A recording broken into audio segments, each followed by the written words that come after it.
Sometimes it seems like everyone in Wisconsin has a speeding ticket on their record. You're not imagining that. New data shows last year, Wisconsin was second in the country for most speeding tickets. Wisconsin's 7.8% of drivers with a ticket trails only North Dakota's 8.7. News Channel 7's Sloan Wick investigates what's pushing us to the top of the list.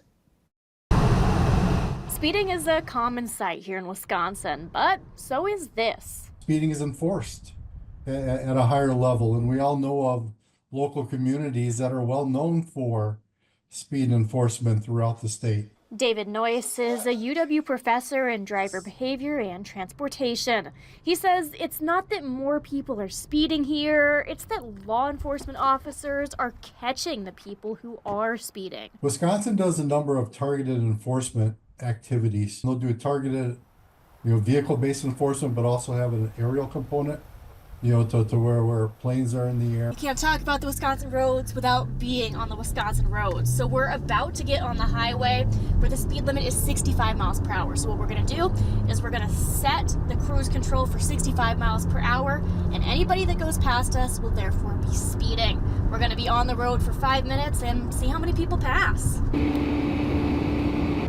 We have what looks to be our first speeder coming up on the left. We've only been on the road about 20 seconds and we already have someone speeding past us. And coming up, another one. Again, we've only been on the road now about 30 seconds and 2 people have passed us going over the speed limit. The route between Chicago and Minneapolis that cuts through Wisconsin, and many of the people who are pulled over and given tickets for that, it's worth the risk of the ticket because the fine isn't that significant versus the amount of time saved. Wisconsin speeders usually face $200 to $800 fines and license points, compared to Illinois, where they face up to $1,500 fines and could even serve time in jail.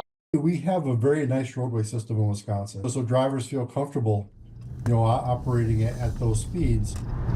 We are getting off the highway now. We spent our 5 minutes on the road. In that time, at least a dozen people sped past us.